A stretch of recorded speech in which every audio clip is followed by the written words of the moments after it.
Hello and welcome to the Radiate Wellness Podcast with your host, metaphysician, Reiki master, and hypnotherapist, Christy Clemens Hoffman. Each week, we will discover teachings, tips, and tools to radiate your best life ever with practitioners, authors, and luminaries to help you on your path.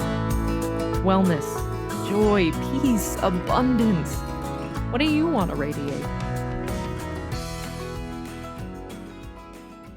Today on the Radiate Wellness Podcast, I am thrilled to radiate the afterlife with Dr. Raymond Moody. You may recognize Raymond Moody's name as the father of the modern near-death experience movement, and his pioneering book, Life After Life, originally published in 1975, transformed the world, revolutionizing the way we think about death and what lies beyond. Raymond's new book, Proof of Life After Life, co-written with Paul Perry and with a foreword by Eben Alexander, reveals evidence of the afterlife through their study of shared death experience. Welcome, Raymond. How are you today? Well, I'm just doing so great, and I've just enjoyed so much in the last couple of days getting to know you over the phone. What a great treat for me to be talking with you today, and thanks to the folks listening in, too.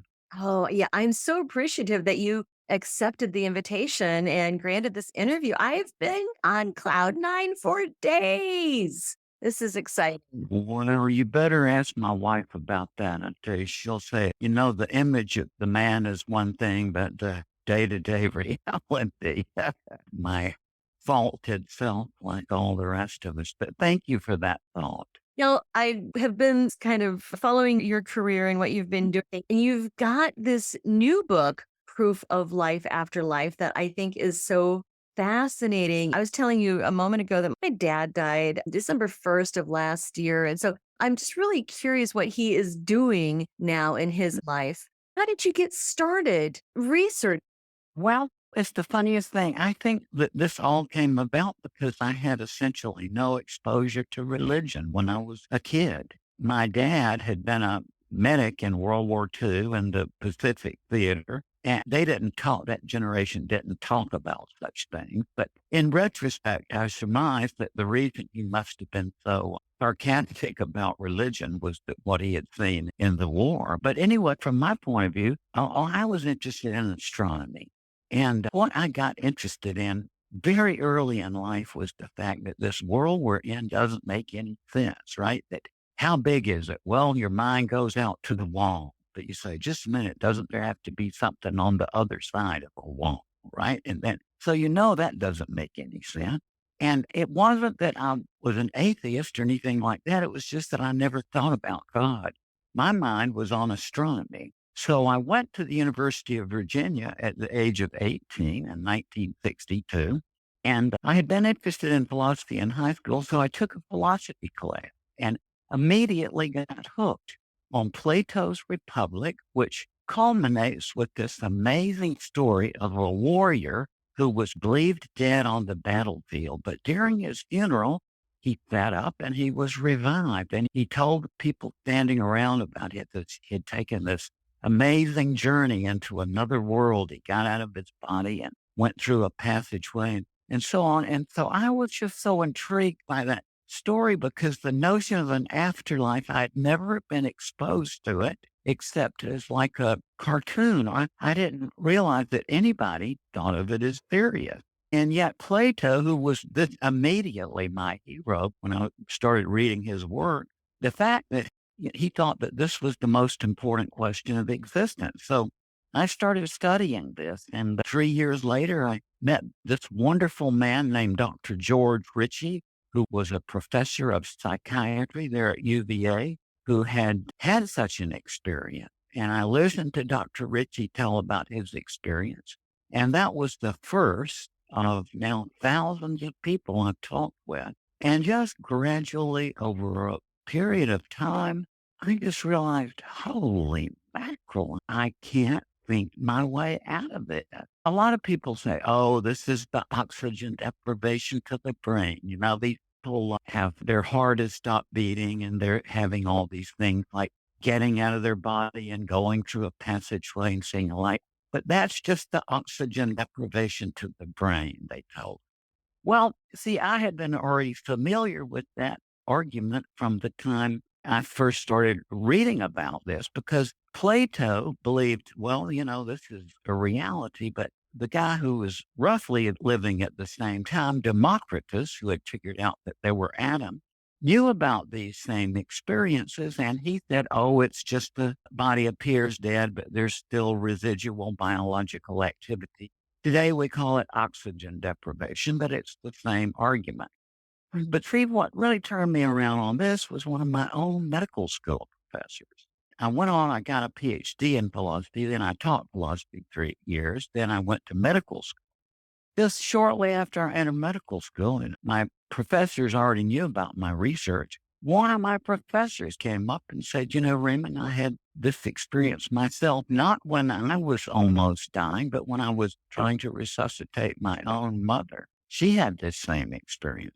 And subsequently, I've talked to hundreds and hundreds and hundreds of people who were there at the death of someone else. They were not themselves ill or injured. And yet they had all of these same things that we hear of as constituting a near-death experience, talking about getting out of the body and going through a passageway into a brilliant light and seeing one's relatives and friends who have died there to meet and greet you and to undergo a panoramic review in which you see every single event of your life detailed right there in front of you. See it from the other people's perspective, right? You say, and therefore, if you've done something mean to someone, then you feel the sad feelings. Or if you've done a kind-hearted action to someone else, you feel the good feeling. So this is something that people are threatened by. Many people find it comforting, but there are other people who just say, no, it can't be, it can't be. And there's certain people who are just firmly resistant to the idea that there's anything other than what they can see from the material world. So it's been a process to me, but I really give up when the people standing around have the same experience as people who are ill or injured and who are having a near-death experience. And something else is going on than oxygen deprivation to the brain. But the trouble is we don't quite have the conceptual systems yet to think about it. Right. For me, I give up. I mean, I can't. All my life I've been pretty good at thinking my way out of things, but I can't think my way out of, as I gather that there is an afterlife. Yeah. I mean, this is the age-old question. I think probably why we have religion in the first place to try to figure this. Mhm. My dad, of course, he started out as an atheist and then Mhm. wait, I can't say that. I just don't know. Yeah, that's where I was. I wasn't an atheist. It's just that my dad wasn't religious. I just never had much exposure to it. And my dad, later on, after I sort of left home and at age 18, I went off and just rarely came back home. But my dad did eventually start going to church, but then he had another reversion. And I think toward the end of his life, he was back in that same situation. So when we have a near-death experience, of course, we don't have anybody who has actually died and then told us what happened. That's right. Well, By definite. but is the near-death experience a religious experience? No, it's not. And I find that so interesting because over the years, obviously, I ask all the people that I've interviewed what sort of background they had. And it doesn't really seem to make any difference as to whether if someone is religious, it doesn't seem to make any difference whether they have a near death experience or not. There are plenty of people who say they just no contact with religion at all, appreciably, and yet who have these same experiences. So it's something different from religion. But as you were kind of implying there earlier, I think that these experiences might have had something to do with the origin of religion, because obviously these things go far, far back. And you can easily imagine in the prehistoric world that when these kinds of experiences happen, which seem to be part of being a human being, then it might well have been that this was the origin of the idea of an afterlife. Right. And so, as you said before, the near death experience is not a physical thing, it's not the oxygen deprivation, No, and it's not no. religious experience. Mm. I, so, what is the purpose? Well, What is it? well, I tell you, before I could answer that question, I'd have to go up on the mountain and burn some incense and wear a turban for a while. I mean, I don't know. Where I've come on this is that even as a kid, I realized looking through a telescope that I love learning and knowledge, but in reality, I'm never going to know much of anything. But where I am on this, I'm confident that, and personally, oh my God, this happened. And at the same time, I'm just not into trying to persuade anybody else of it. I think people have to go through this process and come up with their own ways of thinking about it. And I certainly would not want to try to persuade anybody else of this. But I went through a long process of myself, just sort of one by one, kind of realizing that I couldn't come up with any way of thinking about this that's very plausible, except to say that when we die, there's a kind of switchover of consciousness into some other realm of existence. Hmm. Yeah. What is that realm, do you think?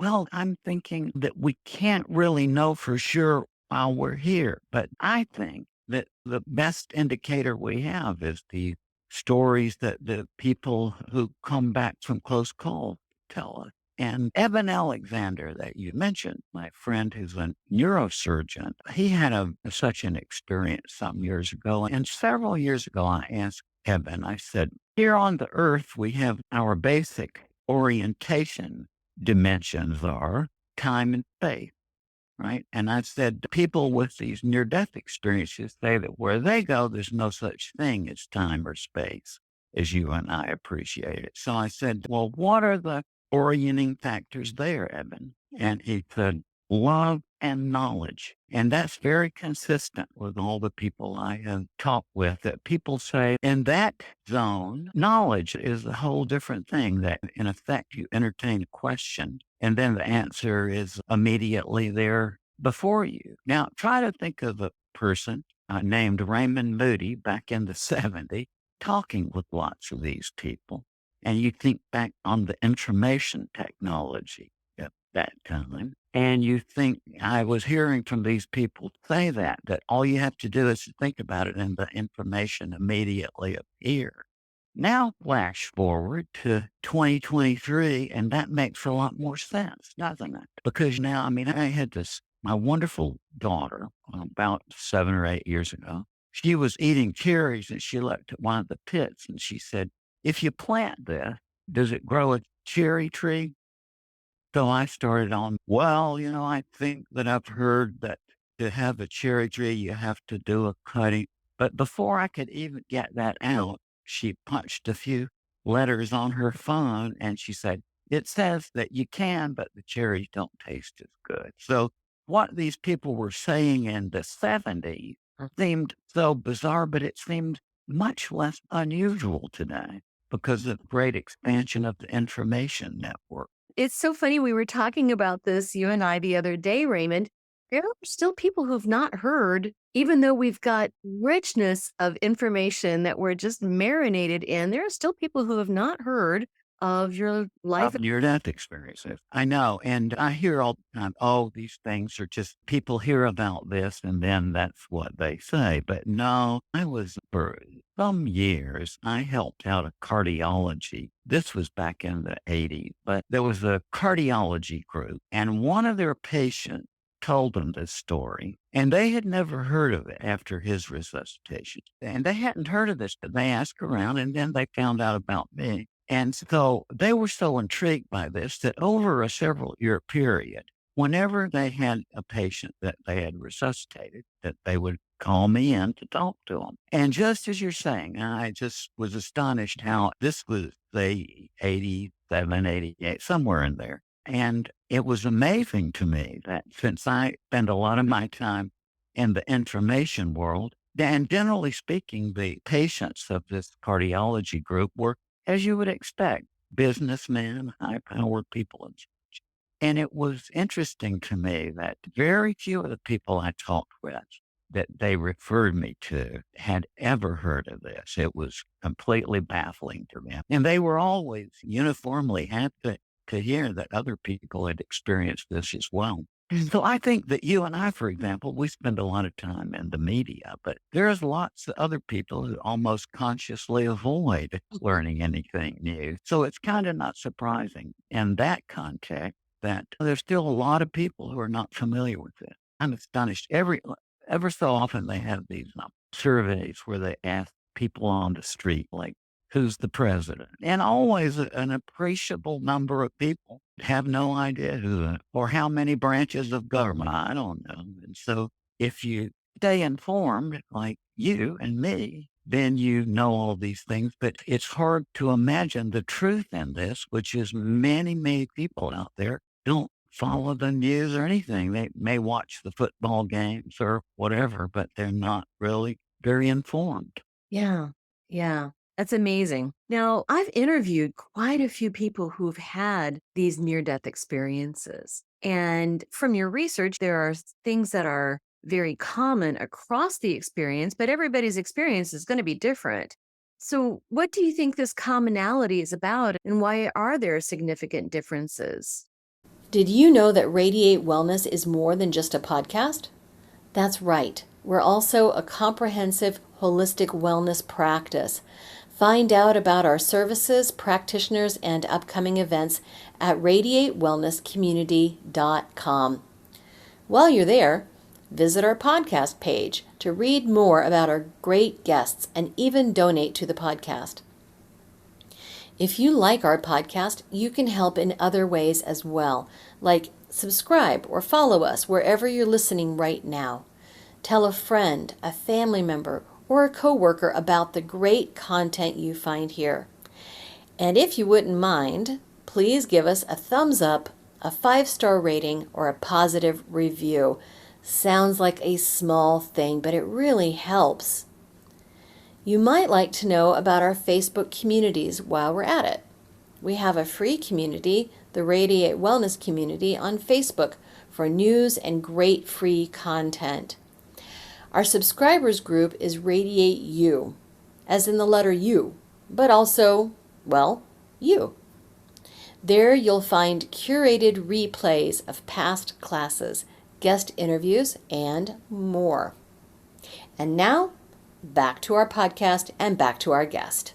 There's about, say, 15 or so common elements. If you listen to hundreds and hundreds of stories, you'll see that they're made up of about 15 or so common elements, like hearing the doctor say, oh, he's dead, or we've lost, or words like that. And then leaving the body and watching the scene of the resuscitation from a point of view above, and proceeding through that dark passageway into a bright light and with feelings of great comfort and joy and peace and just almost a palpable love, and seeing relatives and friends who died who are there in spirit form to meet you, and then undergoing this review of one's life.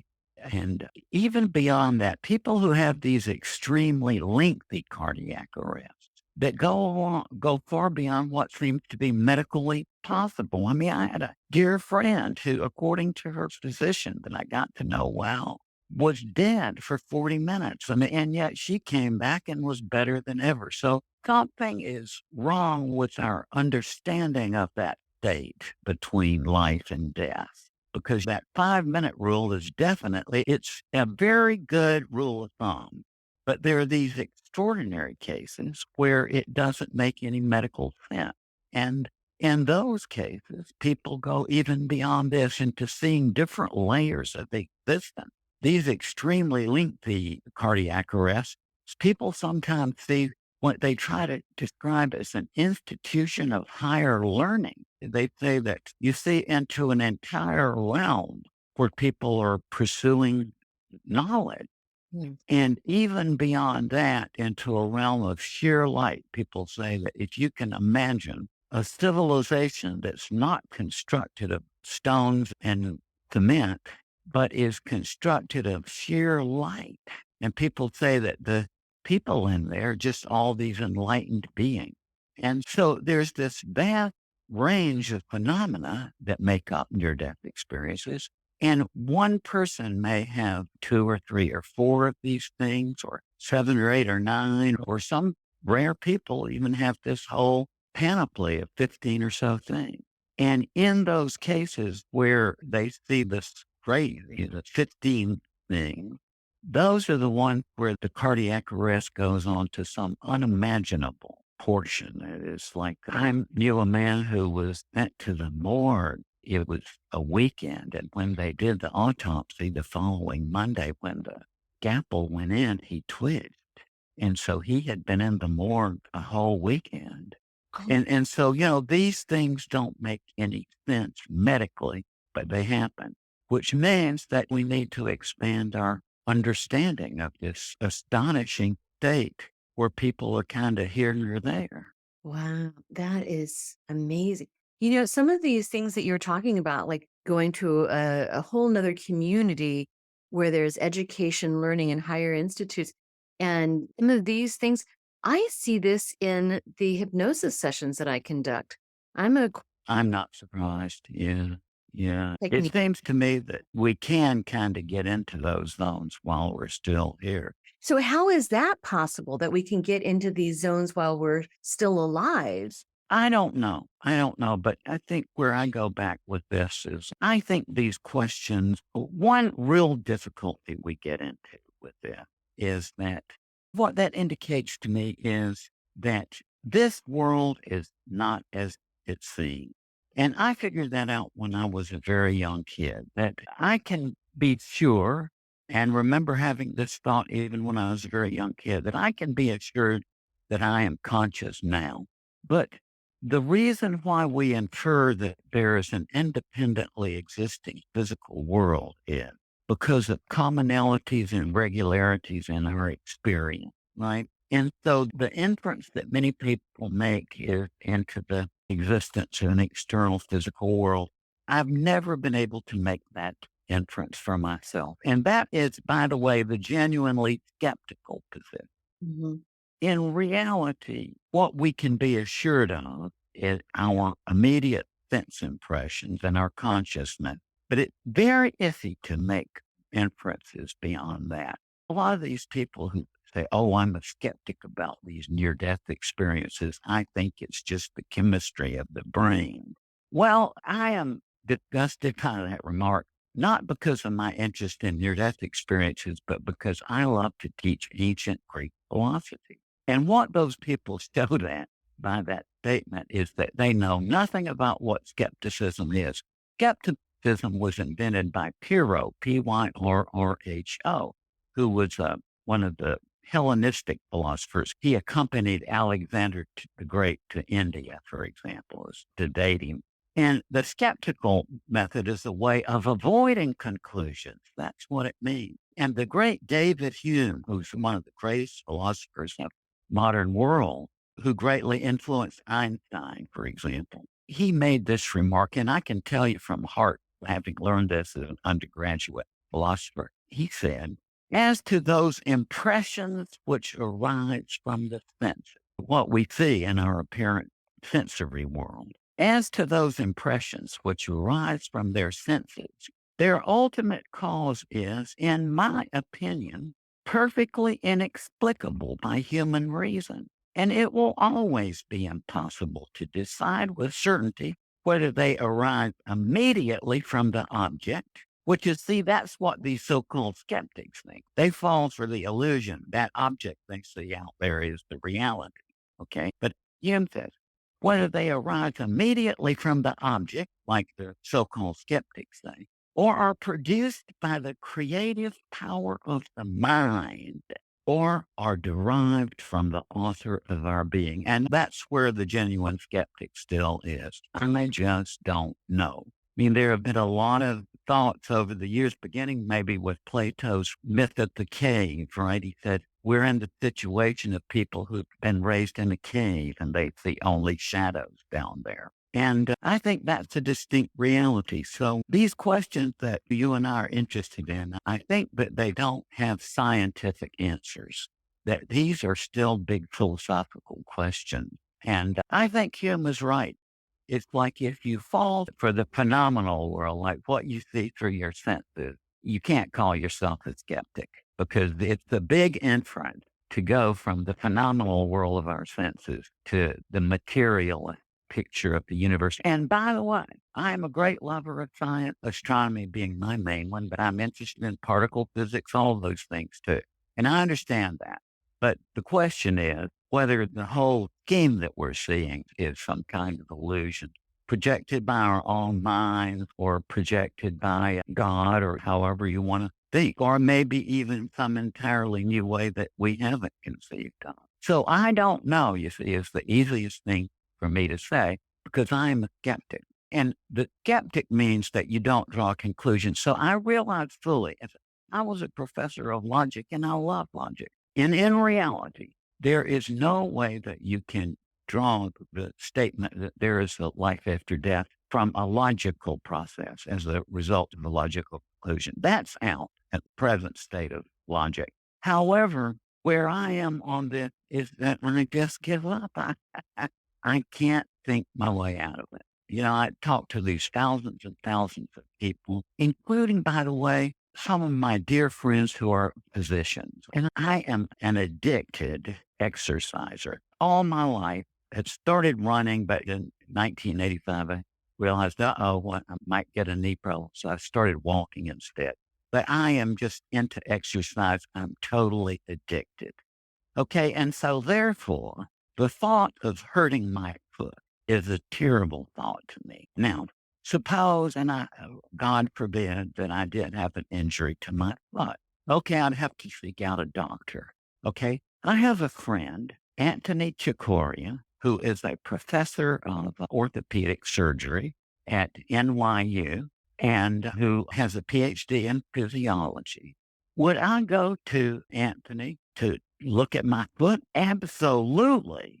Okay. Now, let me tell you something else about Anthony. In 1994, at a family reunion, Anthony got struck in the head by lightning Oh, and had a and had a cardiac arrest. And during this, had one of these typical near-death experiences. He went all around looking at seeing his relatives who were there at the reunion before they knew that he had been struck by lightning and so on. Just amazing experience. Now, I could give you a dozen other friends of mine who are physicians, okay, and I would say that same thing about them, that absolutely I would trust their medical judgment. And yet every one of them says that unanimously, they tell me that not only was what they experienced real, but it was more real than what you and I are experiencing right now. And that's what people with near death experience say that it's not like a dream, it's the opposite of a dream. Like they say, when you're waking up in the morning, you feel like you're coming back to reality. And that's how people with near death experiences feel, except that this life is the dream. And so what I'm getting at is that I just can't think my way out of how do I compute that my medical colleague unanimous judgment about the reality of their experiences was that it was more real than real. And yet I would put my life in their hands if I had a medical issue. See, so that's what brought me around to it. And I realize that's personal, but there aren't any logical rules by which we can infer that there is a life after death. And so the only way left for me is I just, from the joint experiences of all my medical friends who agree that this is the reality, then I just have to give up. I mean, it's still very counterintuitive to me. I mean, I understand all the logical objections and such, but personally, it's kind of like your speech. What else can I say? It looks to me like there's an afterlife. I would have to agree with that. Something I really admire about you, Raymond, is that you are not afraid to say, well, I just don't know. That's the easiest thing for me to say, and it happened when I was 7 or 8 years old looking through a telescope. Because even then, I was really into learning stuff, but I realized when I started my astronomy interest that I love learning and knowledge, but in the big picture, I'll never know much of anything. And that's okay, man, that's okay. There's so much out there to know, and there's no way that we could ever know it all, ever. Yeah, Bernard of Clairvaux, I think it was, he said, some people seek to know for the sake of knowledge, and that is curiosity, right? He said, some people seek to know to be known, right? Or to make an impression on others, and that is vanity. And some people seek to know to help others, and that is love. And fortunately, due to my own childhood experience, I've never been in that middle category because I know to want stupidity, not just vanity, but stupidity to make some claim that know a lot, right? But I'm still firmly in that category of seeking to know for the sake of knowledge out of curiosity. But over the course of my life, I've gotten more and more into the point of view that everything I know, I want to learn things because of the potential of helping others with it. And then not only for the sake of knowledge, but also for the sake of helping others.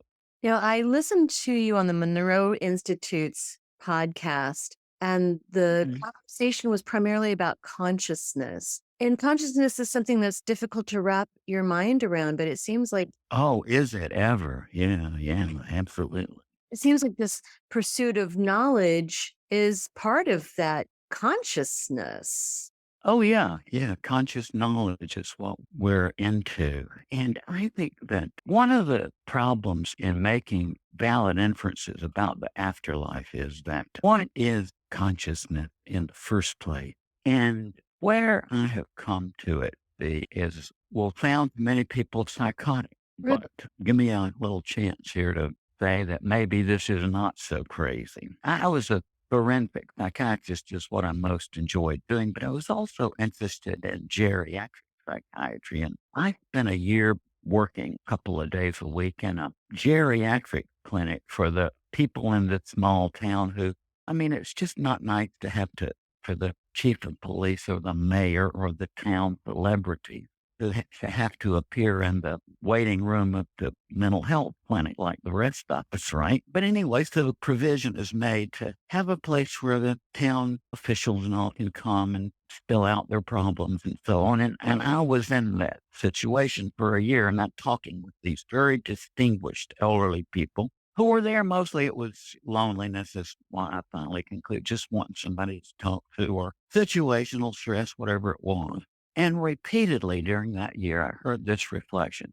Raymond, the older I get, the more I have the impression that when I look back at my life, that it's been a kind of story or play or drama or movie or novel or whatever they would say, but like drama or play.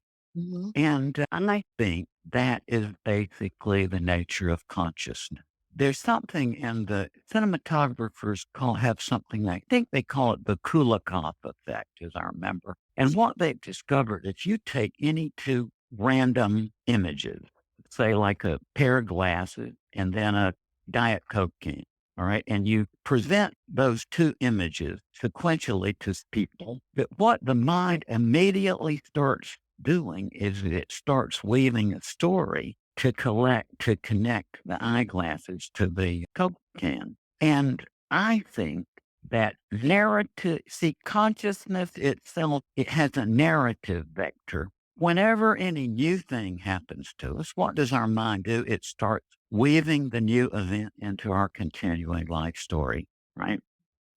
And so what I think that means is that the thing we're in is a kind of like a theater, for want of a better term. David Hume, the arch skeptic, made the most devastating critique of the notion of an afterlife that's ever been performed. He said, by the mere light of reason, it seems difficult to prove the immortality of the soul, which is a great understatement. But then he goes on to say, some new species of logic is requisite for that purpose, and some new faculties of the mind that they may enable us to comprehend that logic. And what's he getting at is that really the whole notion is incomprehensible. But in that same essay, he said, I think that the only view of the afterlife that a rational person could entertain would be the notion of reincarnation. And Hume didn't say why. He just left that dangling. But what I think he probably why he came to that was that Hume was better known as a historian, right? So, and historians understand full well the role of narrative in human affairs. I mean, that's what history is about largely, is the narrative of past. And so I think that's kind of right. I was talking about this notion a few years ago down in a Hindu ashram. Actually, some very nice people invited me down, and I was when I made that remark to the group, the Swami said, yeah, that's what they had come to themselves, that they think that these are stories that we're living through, and that apparently you die and then you go through some incomprehensible process and then you're back on another storyline. And that's where in 2023 I am. Then I think that kind of makes sense. That, well, one reason is that both of my kids have reassured me of it. I have assured me of it. Both of these kids, we adopted at birth, and we're not religious. Okay. We never took these kids to religious stuff. Also, my wife and I don't talk about life after death. We talk about what's for dinner, the phone bill, what's on at the movies. The kids learned about my book by looking me up on the internet. So my point is that I can be absolutely assured I was already in my 50s when they came around. They were very observant, and both of them just spontaneously related where they were before they came to us in such a way that my wife and I, oh my God, yeah, they were right in what they said. And so again, I give up. It just looks to me like this life is story. I've come to it as I say, we are God's stories, is what I think we are. And I'm really intrigued by the fact that when people have these life reviews, that this God or this Christ, the being that they're with them to sort of help them the life they've been through, that the being is fully aware of their life story. Yeah, right. Now, that brings a question that I had for you is that some people do see their religious icons, be it Jesus Yeah. or Mohammed, in their near-death experience. Is that because of their expectation that they would see these people? Well, what I have come to on this is not much different from the attitude I had when I wrote my book was that I talked to them. Talked to roughly 150 people at that point. And now I've talked to thousands and thousands. Okay. But my impression is still the same, that it doesn't matter whether somebody is or is not religious. And it also doesn't matter which particular religion they have, if they're religious. And that all have pretty much the same thing. But it comes with this proviso. They say, look, there aren't any words for this. Okay, this is the most common thing people say is no matter how well educated or fluent in how many languages, they say, I just don't have the words. But they say, in telling you this, since there are no words, I draw words from what religion I had, but it's far more than that. They come back, generally speaking, a general tendency is that people come back. If they were religious, it's much more universal. It's kind of like saying that, well, no religion has it right, but I can use these terms or these insights from that particular religion, Right. yeah, or not, But they point out that the words are not adequate, but that the only words that they have are the ones that they came up with from their religion. Amazing. Some people, after their near-death experience, they have special gifts and talents. I know two people that I've talked with Mhm.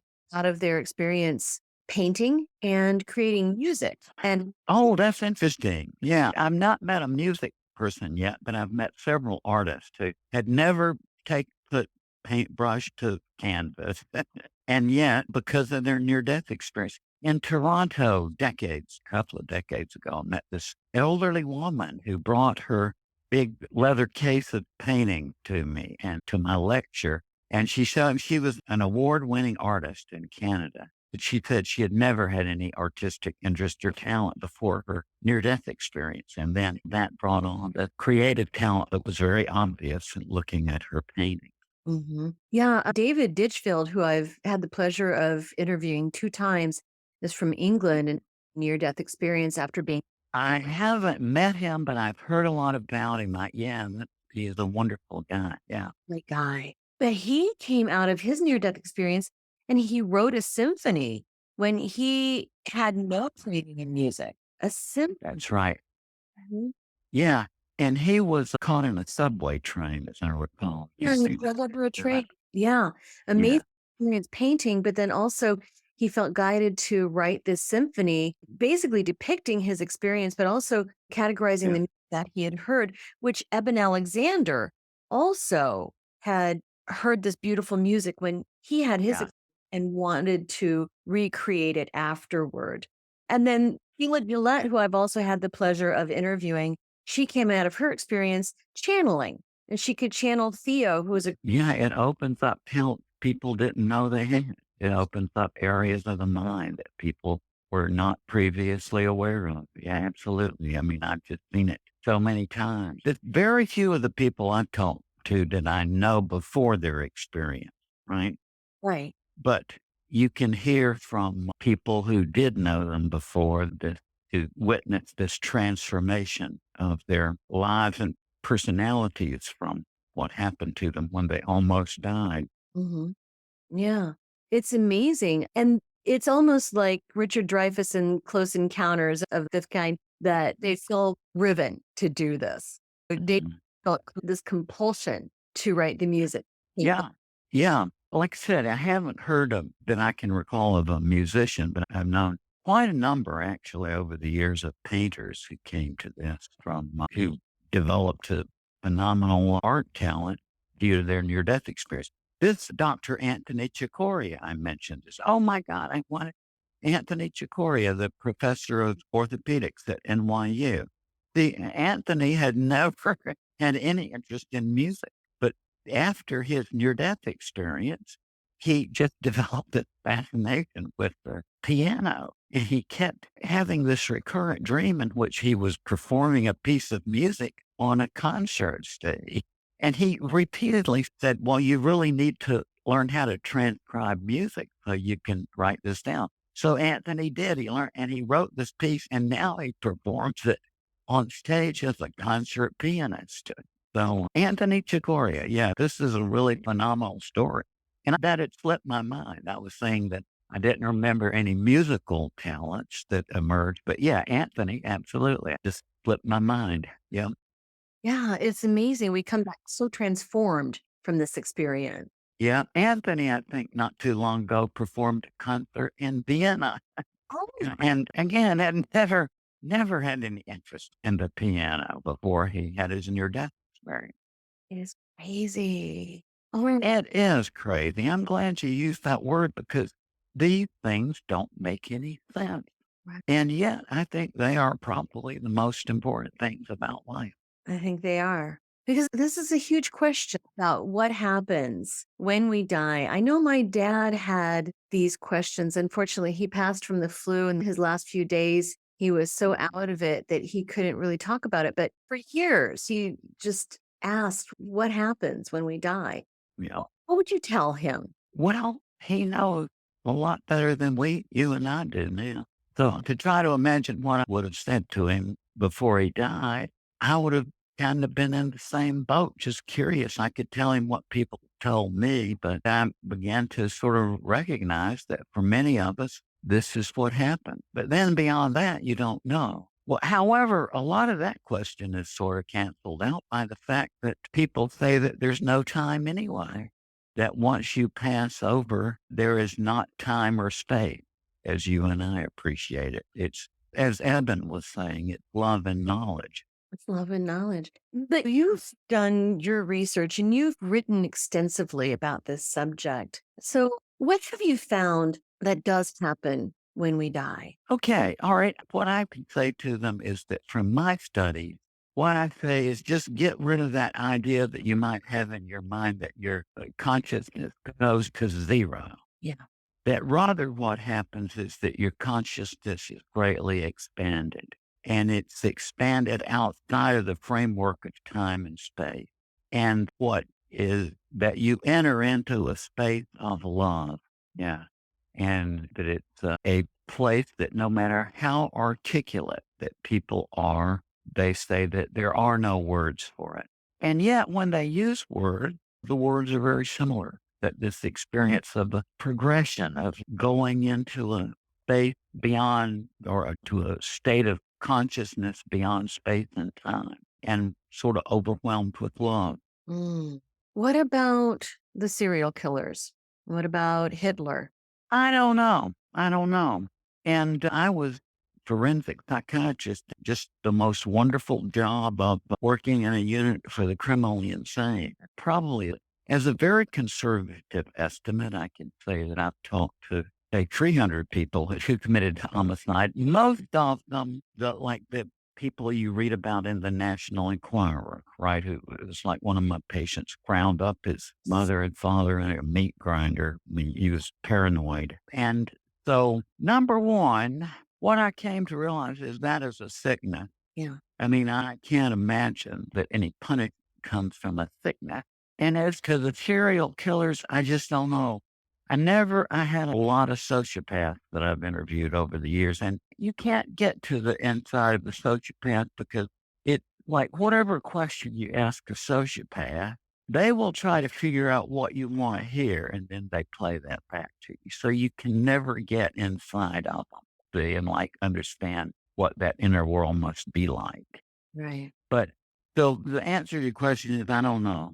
I don't know. I think that it's kind of beyond my pay grade, right, to talk about what might have happened to Hitler or Stalin or any of the other strong men who've done a lot of destruction. I don't know. Yeah. Have you spoken to any of them who've had a near-death experience? No, that was very interesting. Out of all of the homicide, the killers I've talked to over the years, and I never asked, right? You're afraid to, if you ask, you might create a story, right? Just so I've never asked anybody while I was interviewing them about homicide.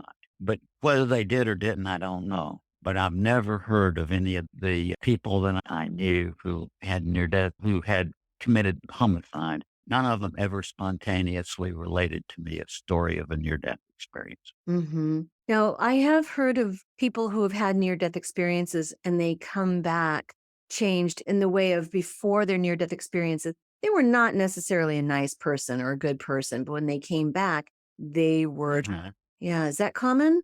Well, I have only known one person before and after their near-death experience. And as long as I remember, there were actually thousands of that, but one I remember very dramatically. When I was doing my psychiatry residency, part of my residency was I did a few months in internal medicine. Okay. And in that connection, when I was studying hematology, working in hematology with a hematologist, called to see this young woman who was in the hospital and she was pregnant, near term pregnancy, and she had a low platelet count. And so there was a worry that when the delivery, the bleeding, okay, and so they were trying desperately to fix her. Well, then, it's residents, you rotate, right? And so then I rotated off of that ward. Now, this woman was a wonderful young woman. I mean, just really a very nice person. I remember her appearance very well. She's just a very nice young woman. Okay, now, flash forward 3 years, and in the middle of the night, I was sitting in the hospital cafeteria, and all of a sudden, this person, I mean, I hardly have the words. This light presence, this very light young woman just whooped in. And she was very thin. But you know what you felt was the kindness and the sweetness came in. And she just plopped down in the chair beside me. And she said, "Oh, Dr. Moody," she said, "you don't remember me." She said, "But several years ago, I was in the hospital with a platelet problem when I was pregnant." And she said, "After you left the ward, I delivered the baby and I had a cardiac arrest because of the bleeding." And she said, "I had this experience." And she said, "I was trying to tell the nurses and they said, 'Oh, that Dr. Moody, who was here a few weeks ago, he talks with people who've had this.' But I can attest, this was I didn't even physically recognize her. It was the most astonishing transformation in a person I've ever seen. And she was a nice person, but this person was a very deep, the depth of it, of her. And from somebody who wasn't very deep, and to this totally transformed personage from the NDE. So that is, And obviously, I just don't have the words to express what that difference was like. I've watched a video of someone who's had this near death experience, and she seemed like a very nice woman. But she said Hmm. after her near death experience, she just felt that transformation. So I think I know what you're talking about. And she talked about Yeah. look at everyone after this experience as if they were a child in terms of Oh, yeah. this unconditional love to a child. And she was able Yeah. to pull in a new way and just give them unconditional love. Wow. Yeah. There you go. That's right. Yeah. It does impart a certain maturity to people. It really does. And also, it's important to realize it doesn't make them perfect. The finest person I ever knew in my life was Dr. George Ritchie. And George was the first living person I ever heard a near death experience from in 1965. He was a professor of psychiatry at UVA. And I had learned about these near death experiences from Plato and Democritus. And I never realized that there was still something that happened to people. I thought it was something to do with ancient Greek. But one of my own philosophy professors told me that this Dr. Ritchie had such an experience. And Dr. Ritchie would often talk to student groups. So I went to one of his lectures about his experience. And immediately, this was whether his experience was real or not real. I just had no rational means to decide. But I knew that George Ritchie was just this amazing person. And to this day, he's the finest person I ever knew in my life. And George is like in 19, we eventually became very good friends. And in 1977 or 78, somewhere around there, George told me, he said, Raymond, this experience makes your humanity even more a burden in a way. And what he was getting at was even after this profound vision of love, you're still a human being. And George was a very kind person. He wouldn't say the words that I'm going to say now, right? But my summarization of this from hearing this from hundreds of people of near death with near death experiences is who tell me that even after this profound vision of love, you come back and you are still embodied in a body with all those same hang ups. And as I like to say it, it's very difficult to get through the average day without wanting to choke at least one person. Isn't it true? Right. No. And that, well, I mean, I'm being a little loose there, but in the sense that we all have aggression issues and thoughts. But the point is that these people go on a program of, and I've seen so many of them over the years. I know they really do genuinely become dedicated to the pursuit of knowledge and learning and also to the cultivation of love and learning how to love others is what it's all about. George would sometimes get he kind of explode and such. And I mean, but he was just a wonderful person and he was a human being. And that over the course of a life, I think from my judgment is they do a lot better than most of them. Yeah. Right. That makes sense. Just shift the subject just a little bit. In your new book, Proof of Life, you talk about a shared death experience. What the heck is that? Well, it's very common for people who are there at the bedside of somebody else who is dying, that as the person in the bed passes away, the bystanders themselves will have the same kinds of features as we call a near death experience. For example, the bystander may say that when grandma died, I myself got up out of my body and I went up toward this light, that grandma went into the light and I came back. Or people will say that as their loved one was dying, that they would see the apparitions of the dying person, loved one come into the room, or the room would fill with light. And I've actually had quite a number of cases where the bystanders actually empathically co-lived the dying life review of the person who passed away. And that's why I said earlier that, this thing about, oh, this is the oxygen deprivation of the brain. That's not correct. Because if that were true, then why would the bystanders who are not ill or injured have the same experience? So something else is going on. Trouble is that we can't figure out what it is and with our current logic. But you see these people who get into this debate about, oh, is it life after death or is it the brain without oxygen?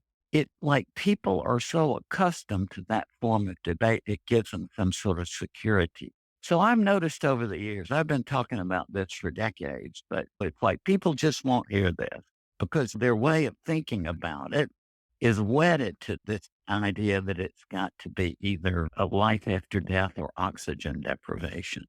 Right. Right. So, and people are not going to get out of that, especially the morons who call themselves skeptics. I mean, the reason I say that is not anything to do with your death experiences, but I call them morons because I love to teach Greek philosophy. And when I get to the skeptics, there's a very important philosophical movement, sort of came around after Aristotle. But when I get to the skeptics, then I have to undo the damage that have been done to my students' minds by these totally uninformed people who call themselves skeptics. Where did they come up with that word? They don't know what it means because it means that the process is to really bear down, to ask every question, to examine the issue logically, and then in the end to avoid drawing a conclusion. That's what it means, folks. Now, when you say, I'm a skeptic about these near death experiences, I think it's just the chemistry of the brain. What you have just said is, I'm a person who doesn't draw conclusions, and my conclusion is such and such. See, that's a self contradiction. And that is a moron speaking to you when they say something like that. I'm sorry, but that's the fact. By definition. Yeah. Yeah. And to me, it's funny too. Many of these people who call themselves skeptics are entertainers, which I was too for a while. I'm a comedian. I don't have anything against entertainment. I almost had a career in entertainment. I went to psychiatry instead. But the fact is that entertainers don't know what a skeptic is. They should realize that and stop using the term because it complicates things for people who teach philosophy.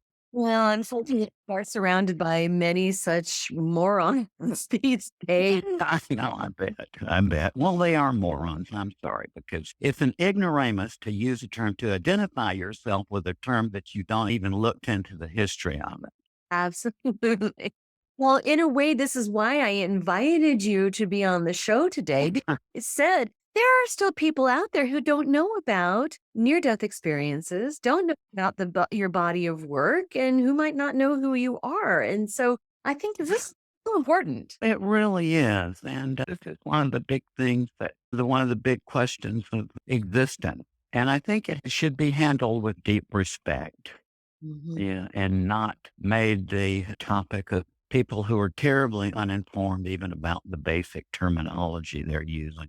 I agree. This is something that we're all going to experience. Maybe not a near death experience, but we're all going to have the death experience. And we're very curious about it. Yep. And the question arises from what you just said is why some do and some don't. And I don't know. I don't know. Well, so- I thought Plato had a theory about that. He explained it in terms of what you call an event boundary, which is an experience you've had, I've had, everybody's had. An event boundary is where you are in the living room, right? And you decide you want to go into the kitchen to get something, right? Well, what happens to you when you go through the door into the kitchen? You forget what you came in there for, right? And that's an event boundary. It has to do with the way the mind processes information. And so Plato said that's what happens when you go from there to here, there's an event boundary. And even though you may be trying to hold it in your mind, when you cross over, you forget it. And it's kind of the idea is that it would be too confusing otherwise, right? That if you had to keep both channels going at once, it would be too confusing. So the mind forgets. But I don't know. I don't know. That's a thought. That's what Plato thought. Well, the idea of we go into another room and forget what we went in there for, that happens to me all the time. So that makes so much sense, Yeah. Yeah. right? That makes Yeah. That's right. subscribe to going from this place of all knowledge into birth where we forget everything, and then going from life into death where we forget many things too. Makes sense. Yeah. Yeah. Yeah. Right. Well, I feel like I could talk your ear off about this, quite honestly. So I don't want to bore everybody with an overly long conversation, but is there anything else I haven't talked about that you think is important to talk about? Well, I think we've covered quite a lot of material now, so and I'm happy to come back at any time. So, Well, I'd you love. know, There's so much to I talk. really appreciate the people listening in too. Thank you all so much. Yeah, thank you everybody who's tuning in to this podcast. I hope it sparks some interesting conversations amongst your friends and loved ones and helps somebody as they are approaching that last day to perhaps take a little bit of the fear out of the process. So, Raymond, thank Yeah, you so much for joining me today. This has been wonderful. it has been wonderful. And again, I want to thank all the people listening in too. And thank you so much for having me on your program. Oh, thank you.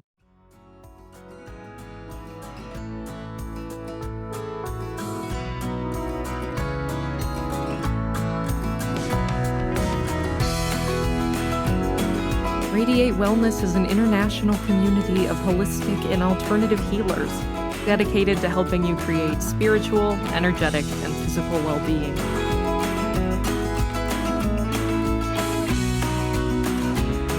To learn more about our practitioners, services, classes, and events, or to schedule an appointment, visit us at radiatewellnesscommunity.com.